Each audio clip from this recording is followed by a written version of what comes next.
Muslims around the world are suffering. From China to Kashmir, to Syria,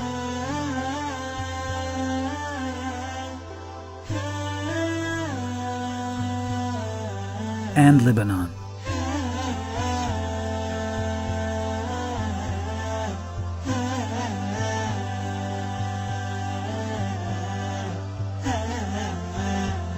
And in many other countries. In America, Muslim students struggle to find good schools that are strong in the Islamic knowledge.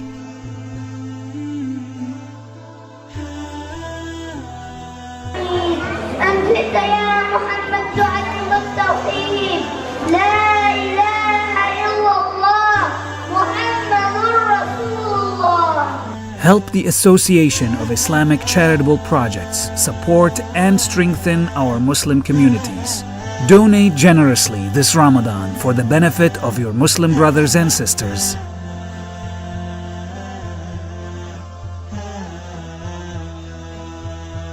Visit gofundme.com/AICP fund.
Bismillahirrahmanirrahim. Alhamdulillahi Rabbil Alameen. Wa sallallahu ala Sayyidina Muhammadin wa ala alihi wa ashabihi at-tayyibin at-tahirin.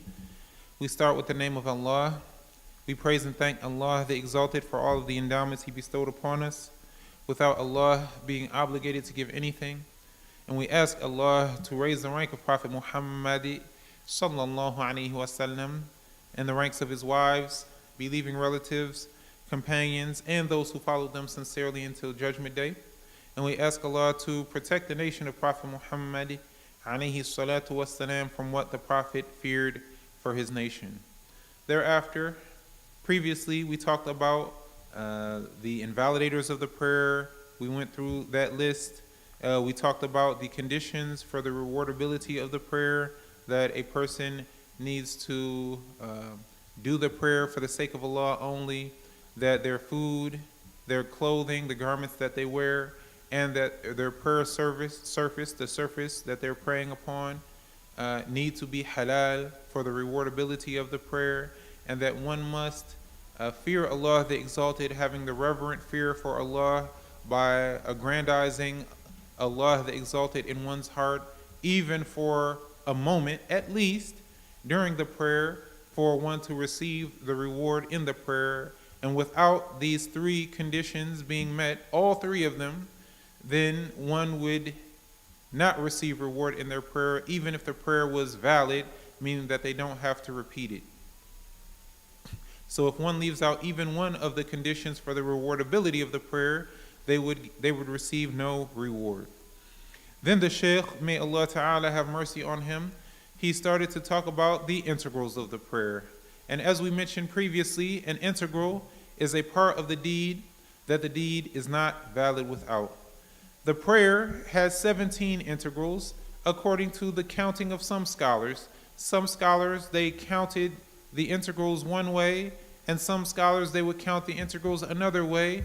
And you would find that in the Shafi'i school,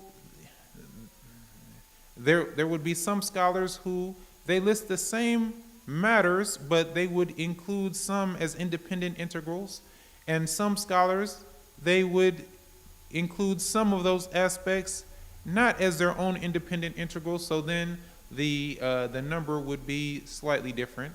And some scholars mention certain things that were not considered by others as actual integrals of the prayer. Here we're mentioning that the integrals of the prayer are 17.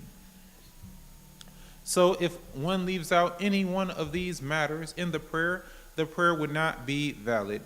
The first of these matters is to have the intention in the heart for performing the prayer and of its obligation if the prayer that one is praying is obligatory. So of course, if one is praying one of the 5 obligatory prayers, one of the 5 daily prayers, then they must have the intention, according to some scholars, that this prayer is obligatory. Likewise, one must specify the particular prayer they're praying if that prayer has a specific time or a specific reason. If it's a prayer that has a certain specific time that's attached to it, then they need to intend that time when they're making their intention. Or if the prayer doesn't have a specific time, but there is a specific reason for that prayer, then the person needs to include that specific reason in their intention. So this intention is among the necessary aspects of the prayer. Of course, the intention is a deed of the heart. It's something that happens in the heart. It's not necessarily of the tongue.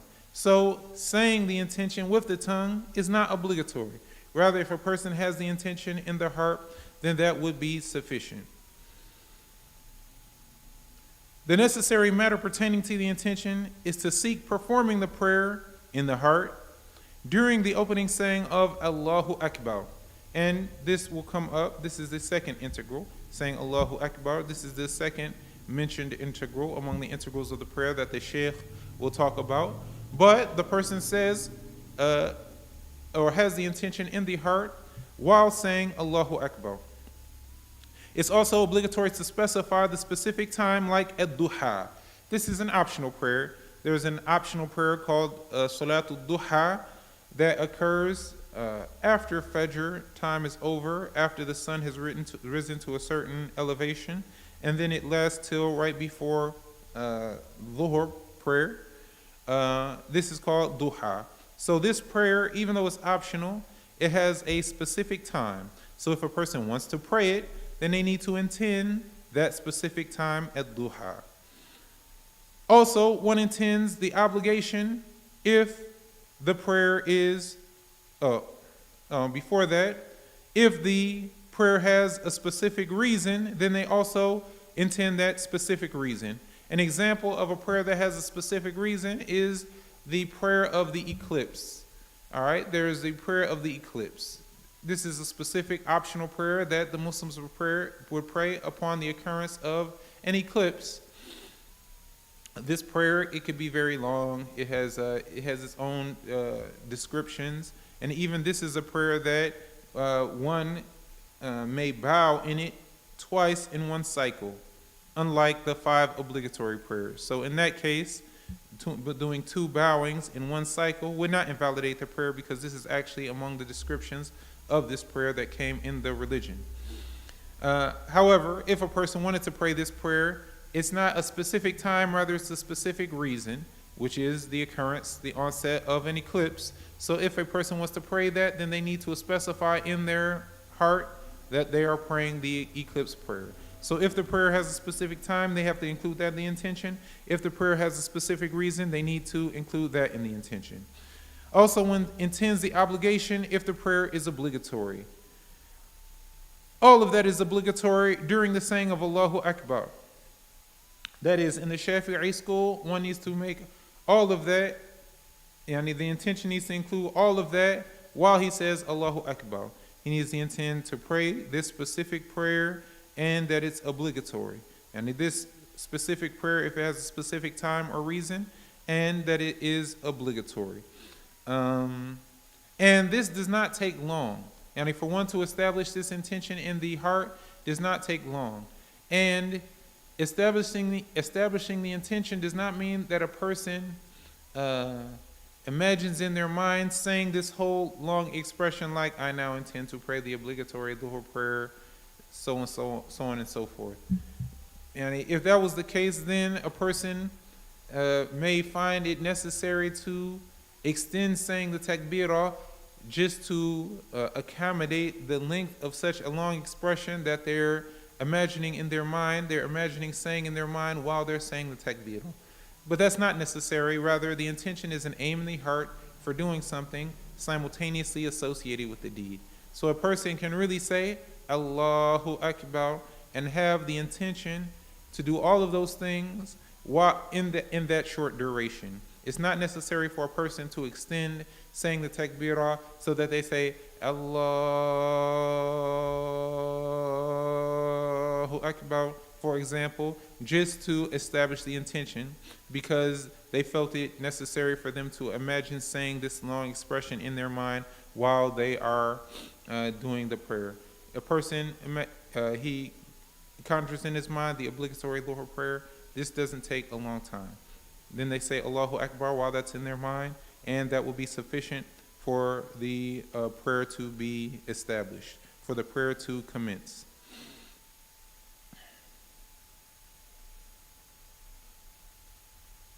So one would have in their mind, I pray the obligatory Dhuhr prayer. And they intend the obligatory Dhuhr prayer, or the obligatory Asr prayer, or Ad-Duha, for example, or the Witr prayer, because these prayers are prayers that have specific times. So the person needs to establish that in their intention, but still it does not take a long time for one to have that in their mind. So they could still say Allahu Akbar in a short way, Allahu Akbar, and still establish all of that in their mind within that duration. Some of the Shafi'i scholars said that the intention of the obligation is not binding. So if a person wanted to pray the obligatory Dhuhr prayer, then for them to merely intend to pray the Dhuhr prayer would be sufficient without adding to that the obligatory Dhuhr prayer. And either for them to just intend the Dhuhr prayer would be sufficient for the validity of the prayer. They have that in their mind, and then while saying Allahu Akbar while standing, and then that prayer would commence, it would be established, and it would be valid to that point. After mentioning the intention, the Sheikh moved on to talk about the integral, the second integral of the prayer, which is to say Allahu Akbar. When one says Allahu Akbar, they need to say it properly. They also need to say it loud enough for one to hear oneself. And this is how every verbal integral of the prayer must be said. Every verbal integral of the prayer has to be said loud enough so that one hears oneself. For example, the takbirah. This is an obligation, this is an integral of the prayer, saying Allahu Akbar. So they need to say it at least loud enough to hear oneself. Likewise, the Fatiha. One needs to say it at least loud enough to hear oneself. However, one is mindful that one does not disturb others during the prayer. So one should not recite the Fatiha in a way that they make others around them hear them. Even the person right next to them, they should not be distracted by the recitation of their neighbor in the prayer, by the one who is next to them in the prayer. So the person who has an issue with that, and they recite in a way that's audible to others, in a way that is disturbing, this is actually prohibited. This is haram. So a person, he enters in the prayer for what? To get reward, to obey Allah the Exalted, not to do something sinful, not to acquire sins. So the person who has an issue with that, let them practice. Let them practice on their own, reciting in a lower voice. And always pray in congregation, not to leave out praying in congregation, saying to oneself, oh, I recite in a loud voice, I will distract other people, so now I'm not going to pray with the people. No, praying in congregation is more rewardable, and it's something that we're encouraged to do in the religion, and actually it is a communal obligation for the congregational prayer to be established in the different towns. So the person, it's good for them, it's beneficial for them, it's rewardable for them, it increases their reward to pray in congregation. So they would practice on their own, lowering their voice in the recitation to the extent where they can say it in a way where if there was no noise, no background sounds, no environmental noise, they would hear themselves, but that those around them would not hear them, not even the one who's standing to either side of them during the prayer, much less those who are standing even further away. So the person, he has to say these things loud enough to hear oneself. Likewise, saying the tashahhud, it must be loud enough to hear oneself. Likewise, saying the salah on the Prophet and the salam, the minimum volume that a person would say these integrals are loud enough to hear oneself.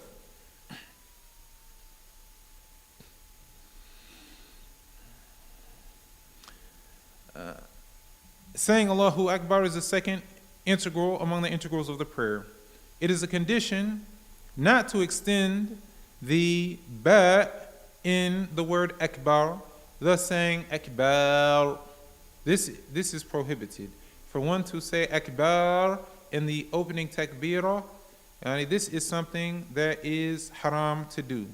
In fact, it would invalidate the prayer. If a person said the opening, instead of saying the opening takbirah properly, they said akbar instead of akbar when you're supposed to say Allahu Akbar, this actually gives a corrupt meaning. The prayer, if a person said that, even if they intended to pray while saying that, the prayer would not commence. It would not start, and it would not be established in the first place. This is because akbar, this word akbar with the extension on the ba, it is the plural of a word in Arabic, kabar. And kabar means a large drum. So akbar means large drums, and it's the plural of large drum. So this term actually has a very corrupt meaning. If a person said Allahu Akbar, he said, and then he said, if he said it, but instead of saying akbar, he said akbar, and this would mean that Allah is large drums. So that's actually a blasphemous meaning. This is a blasphemous meaning. If the person said it while not understanding the meaning, then that's prohibited and the prayer would not be established. So even if they went through the other actions of the prayer, they wouldn't have actually started praying in the first place, so their prayer would be invalid. If a person knew the meaning of akbar and they said that expression, replacing akbar with akbar, and they said it intentionally, it wasn't like a slip that it came out wrong, then this would actually be blasphemous because it's very clear to you the corruption and the deviance of one saying Allah is big drums. Likewise, it is a condition not to extend the hamza at the beginning of the takbirah. When one says Allahu Akbar, they would not say Allahu Akbar, extending the first letter, the hamza, to make it long, Allah, like this. If they do this, this also changes the meaning, and the prayer would not commence. It would not be established in the first place, so they wouldn't actually have started their prayer. It is understood from this meaning that if a person changed that, thus extending the hamza at the beginning of the name of Allah, this changes the meaning to an inquiry, to a question. So instead of saying Allah is greater than all great ones, instead of carrying that meaning, it would become a question, is Allah greater than all great ones? And this is not valid. Also, it is a condition not to add a wow to the wow letter to before the name of Allah the Exalted. So a person, if he said Wallahu Akbar, likewise his prayer would not commence. Or if he put a wow letter between the name of Allah and Akbar, thus saying Allahu Akbar, Allahu Akbar, this also causes the prayer to not commence. Or if he replaced or this example would be like saying Allahu wa Akbar. And then another example would be to replace the Hamza in Akbar with a waw for a person to say Allahu Akbar. This also would cause the prayer to not commence. So all of these matters are prohibited.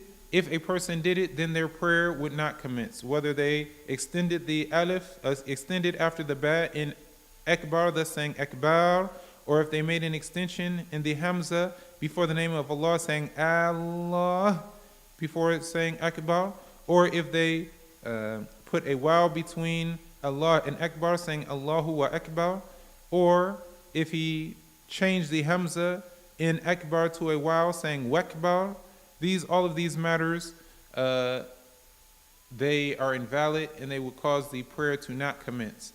And a person would be mindful about his tongue, because even if a person initially learned correctly, but if he's not mindful, if he kind of prays on autopilot, if he's not thinking about it much, then a person's tongue may become lazy, and so he doesn't pronounce everything as it should be pronounced necessarily.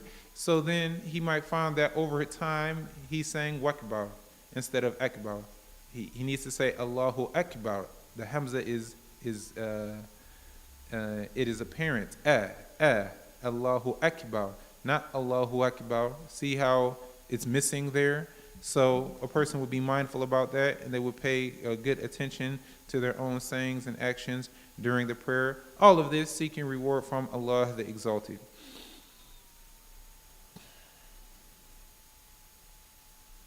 The Sheikh after that mentioned the benefit that if a follower in the prayer was affected by the whispers of the devil for the opening saying of Allahu Akbar, leading him to repeat it in a way that disturbs other followers, it is prohibited for him. That is, he would be sinful for doing that. And as we said, the intention is an aim of the heart that is simultaneously associated with doing with the deed. The person has the intention, it's something easy, and then he says Allahu Akbar, and also the expression Allahu Akbar is generally easy to say. A person would learn it properly from an authority or a qualified teacher, and then he would say it. So he would establish that intention, he would have the presence of the mind, he would know what that means, and then he would say Allahu Akbar, and that's it. Without allowing himself to fall victim to the whispers of the shaitan and that say to him, you didn't establish the intention on time, the intention wasn't correct. No, a person knows well and he's focused when he does that, and so he performs this without hardship, without a difficulty, and then he would enter into his prayer and he would complete the prayer in the same way. The prayer is something that the Muslims resort to in hard times, and they find comfort in it and some release and like this. And it's an act in which a person can humble themselves to their Lord in a great way. It's an excellent and awesome act of worship. It's the most important act of worship after the belief in Allah and His Messenger. Performing the obligatory prayers is the most important act of worship after the belief in Allah, the Exalted, and His Messenger. So the person wouldn't allow the shaitan to ruin that for him by making it as if it's a burden on him or a hardship. No, the person takes the reins in his situation. He does that by learning the matters of the religion from an authentic chain, learning that from a qualified teacher. He acquires the details that he needs to be able to perform that correctly. He has the presence of mind and focus when he does that with seriousness. And he takes the steps that the Prophet ﷺ encouraged to protect oneself from the devil. All right, and having the presence of mind in these acts is very important in that. It helps and is very important in that. May Allah Ta'ala protect us from the harm of the devil. Then the Sheikh mentioned the third integral of the prayer after mentioning having the intention and saying Allahu Akbar during the while having the intention in one's heart. The third integral of the prayer is for one to stand for the obligatory prayer if able. Yani when one is able to stand, they are obligated to stand for the obligatory prayer. He said that this is obligatory whether one was praying one of the 5 obligatory prayers, or even if one was praying to fulfill a vow or to pray the funeral prayer. And you may know that the funeral prayer, all it has is standing of positions. There is no bowing and there is no prostration. Thus, it is a condition for the validity of the prayer of the child, just as it is a condition for the validity, or it is this is an integral. He said it is an integral for the validity of the prayer of the child, just as it is an integral for the validity of the prayer of the adult. Meaning that the mentally discriminate child, who, because he's mentally discriminate, he's reached a state in which he is permitted to pray. He can do these acts of worship for himself. Even though he's a child, if he's going to pray one of the 5 prayers, for example, one of the 5 prayers, or the funeral prayer, he still needs to stand. As for the optional prayers, you may know that the person is not obligated to stand. Rather, they are permitted to sit, even if they're able to stand, and they are permitted to lay, even if they are able to sit or stand. But that's the optional prayers. As for the obligatory prayer, the person has to pray. He said, even if it's a vow, because a person may vow to pray an optional prayer. The prayer, its original judgment is that it's optional. So, in the optional prayer, the person is permitted to sit or lay. But once the person vowed to do it, like saying, Lillahi alayya an usalliya salatan, for example,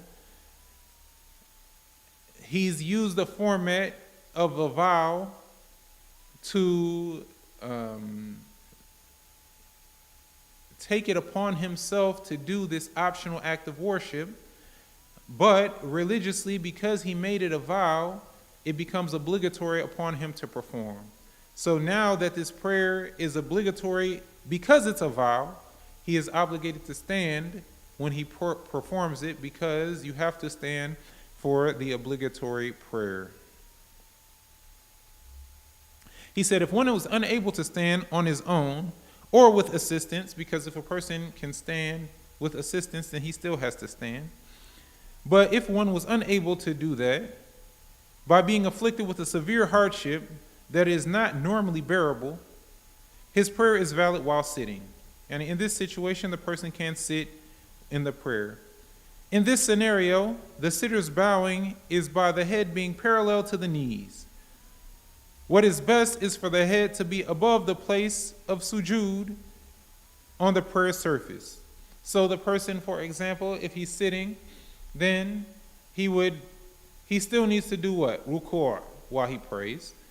So his ruku' would be for him to put his head above, to lean forward, to put his head above his knees, and that it's even better for him to lean enough so that his head would be over the place where he's going to put his head down for sujood without actually making sujood.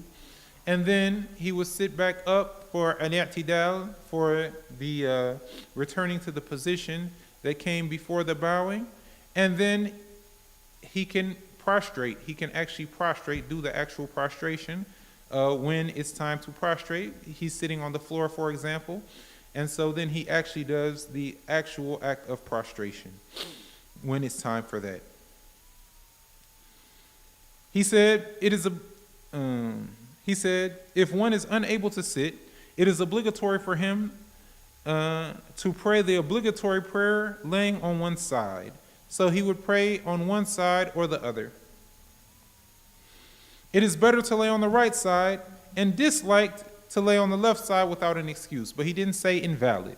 It's better for one to lay on the right side, facing the Qibla. He lays on the right side. All right. But if he laid on the left side, that would be valid, but it's better not to. It's recommended not to. He would be rewardable. It would be rewardable for him to abandon that.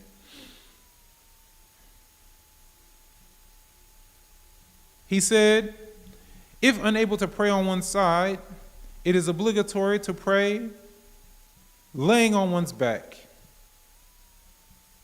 It is obligatory to raise one's head in the front of one's chest, even a little bit, to direct his face towards the Qibla.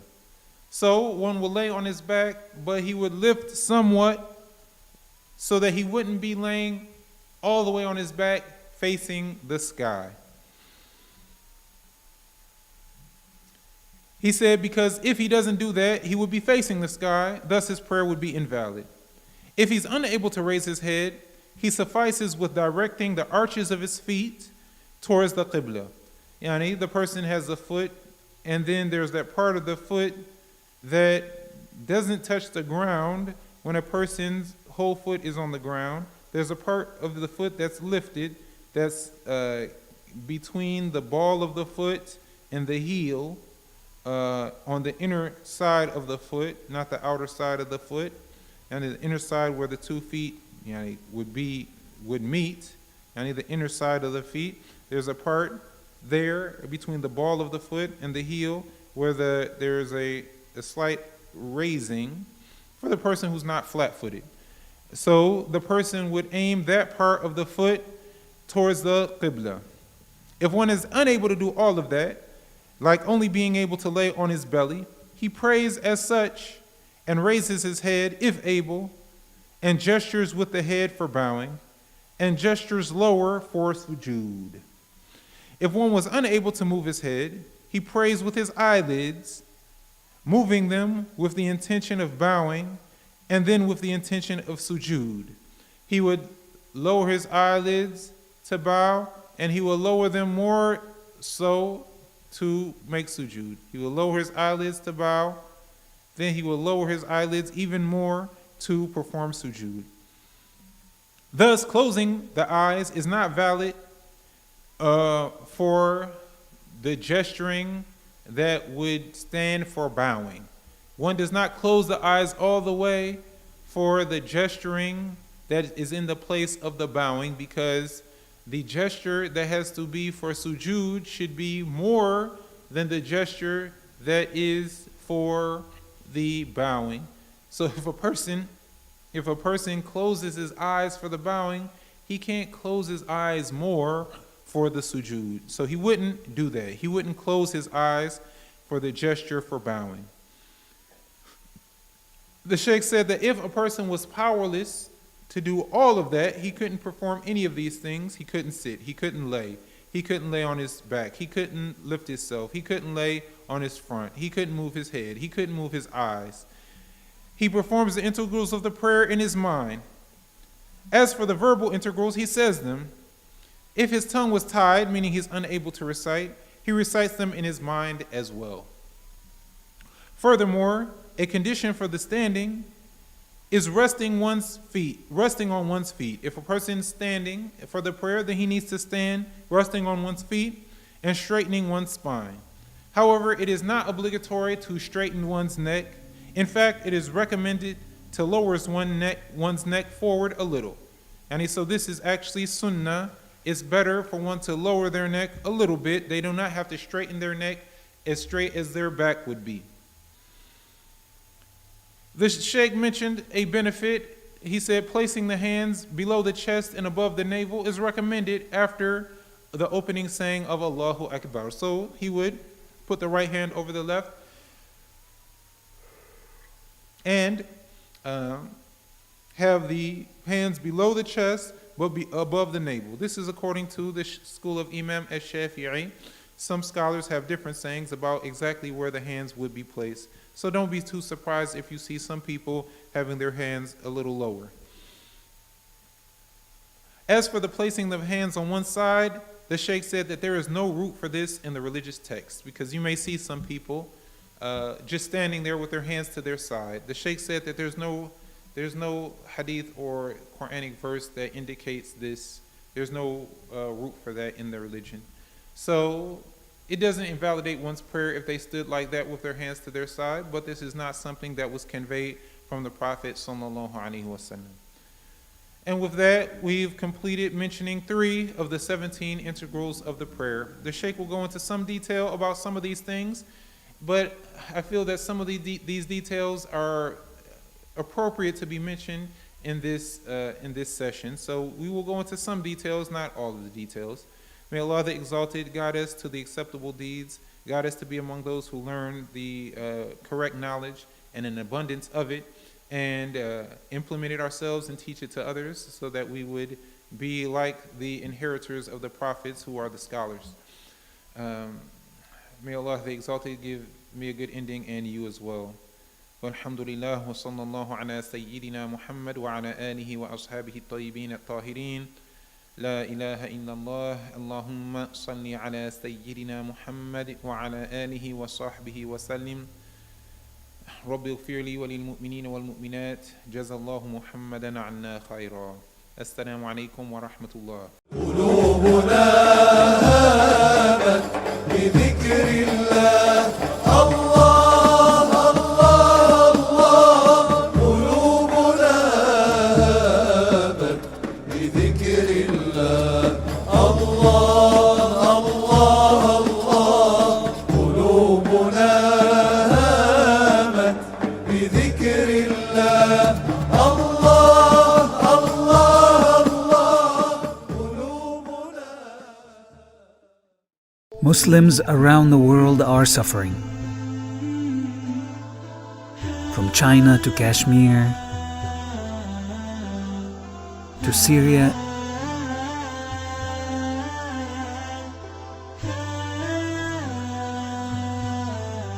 and Lebanon.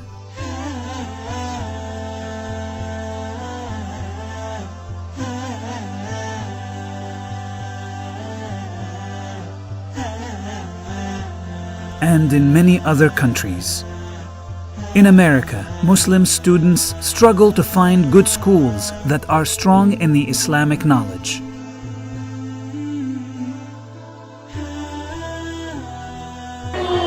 أنزلت يا محمد تعلم التوحيد لا إله إلا الله محمد رسول الله. Help the Association of Islamic Charitable Projects support and strengthen our Muslim communities. Donate generously this Ramadan for the benefit of your Muslim brothers and sisters.